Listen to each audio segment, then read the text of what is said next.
Click.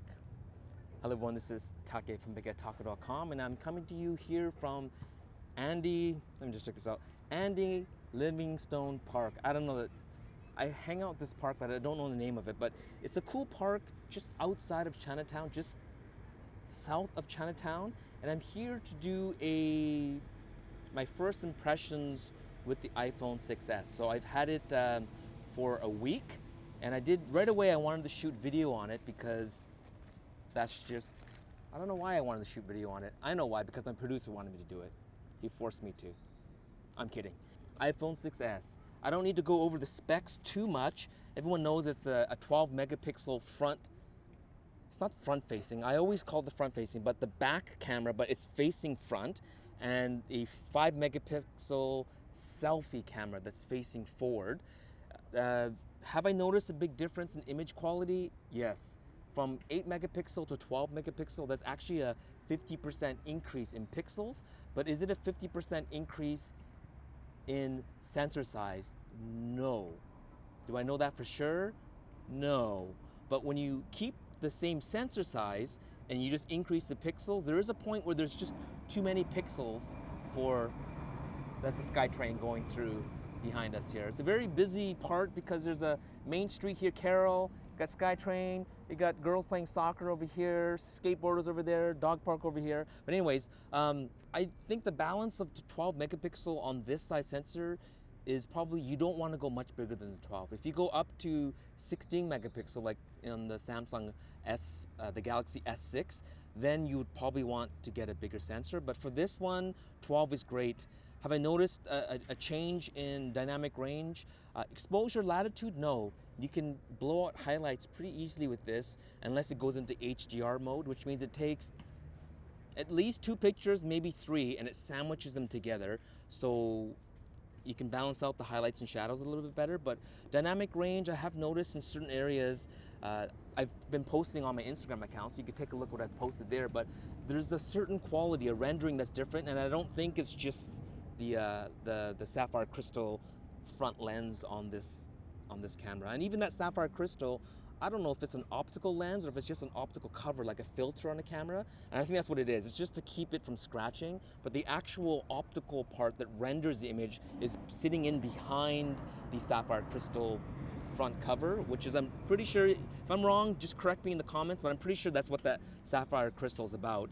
But the rendering is definitely different than what I had before, which is a 5S.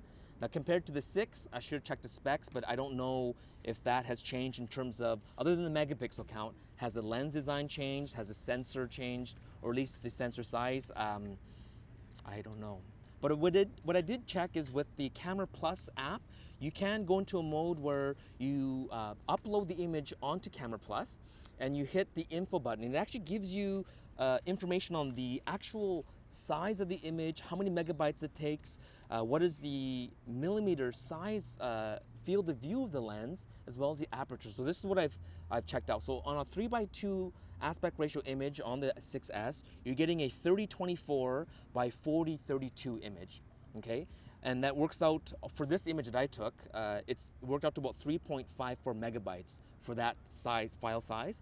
And when I shoot square, so square it's 3024 by 3024, it works out to be about a 2.03 megabyte file. And according to the Camera Plus app, it's a 4.2 millimeter f2.2 lens. Now that doesn't really mean much. It doesn't mean very much because you need to know what the sensor size is, and I didn't check it out, but my guess is about a 30 to about a 32 mil angle of view, which is what it looks like. And even the f2.2, for those of you that aren't photographers, but you know, you like your smartphone, I've heard a lot of reviewers say, oh, you know, the lens is better because it's an f1.8.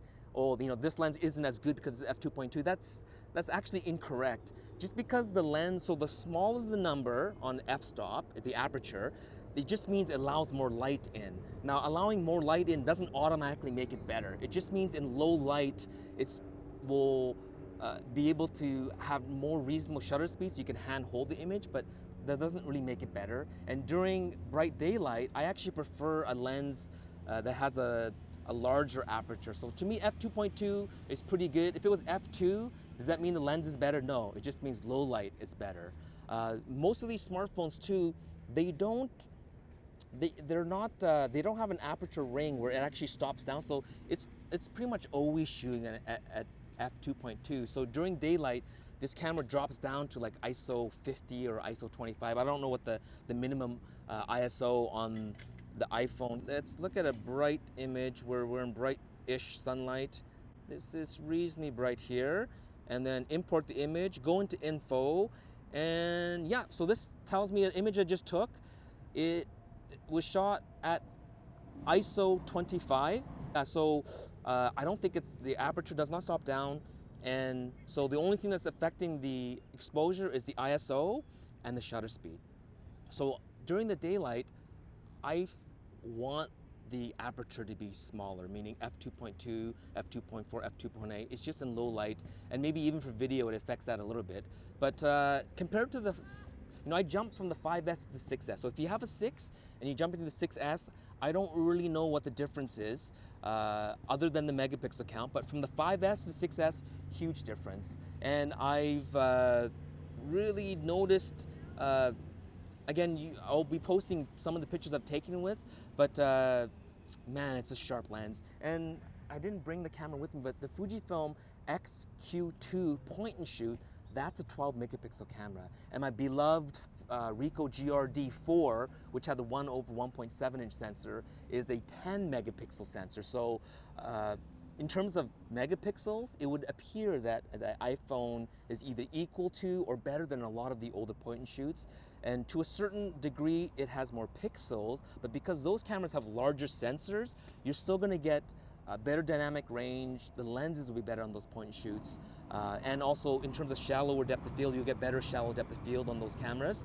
So you still can't compare straight across a smartphone with a dedicated point and shoot, or even a dedicated, like, let's just say you have an old DSLR from 5 years ago, and it's a full frame, and it's a 10 megapixel camera, and you think, wow, my iPhone now is 12 megapixels, or your Samsung Galaxy S6 is a 60 megapixel. It can outshoot my DSLR. No, it can't outshoot it. For a camera like this, like on a smartphone, the biggest thing you have to watch out for is dynamic range and exposure latitude. So where you have really contrasty, like highlights and then shadows, you have to choose one or the other, or you shoot in HDR mode. So I'll show examples of those type of pictures as well. And as you're post-processing, you have to decide what are you going to expose more, or as you really start to bring out the shadows and start dropping the highlights, you get that HDR look, and some people hate that HDR look because they say it looks fake. And I understand there's things falling down off of trees because it's the fall. For some people, they don't like that look. Some pictures look great in HDR. Others, I think people tend to overdo it, including myself when I first started doing it, so be careful for that. But other than that, I think the camera is great. I got myself a olloclip accessory lens. Now this is the active lens kit system, meant for the 6, but it works on the 6S. This has a telephoto, which is a 2x tele. So again, if this is a 30 mil, 32 mil, you're getting about a 60 to 64 mil on the telephoto side, but the wide angle is nice, especially for video. So you get that barrel distortion. Now for images, I'm not a big fan of that barrel distortion look. You can fix it in post if you want to straighten out that distortion, but for video, it's handy. And as long as you center yourself, it's fine. But for me, I think I'm gonna really use this, yeah, you can cut through, don't worry about it. Yeah, all we'll see is your feet. So, with the 2x, all at once, noise all at once. But the 2x, because you're getting a 50, 60 mil field of view equivalent, shooting across the street, you get more compressed images, better to do portraits waist up, and I'll post pictures of that as well. So for me, wide angle for video, and then the telephoto for street style photography. I do like the 30 mil, 28 mil, 35 mil wide angle for street, but sometimes you need that little bit of pull. So I'm gonna be doing more tests with this on an upcoming project, and as well using the wide angle lens. One of the things I noticed is there is a little bit on the 2x lens, there's a little bit of a loss of quality of sharpness, but it's not so severe that I can't fix it in post. So to me, it's not really a big deal. What I'm gaining in pull power is worth it, other than just cropping in to get that same sort of a zoom. So these are great. I thought this was kind of corny to have this lanyard and clip, but I know it looked kind of geeky carrying this around. And if I saw someone carrying these things around, I would have thought they were geeky, but it actually makes a lot of sense. And they do give you, when you buy the system, they actually give you, like this clip system, they actually give you 3 of them. So you can have one around your neck and be geeky, or you can have one,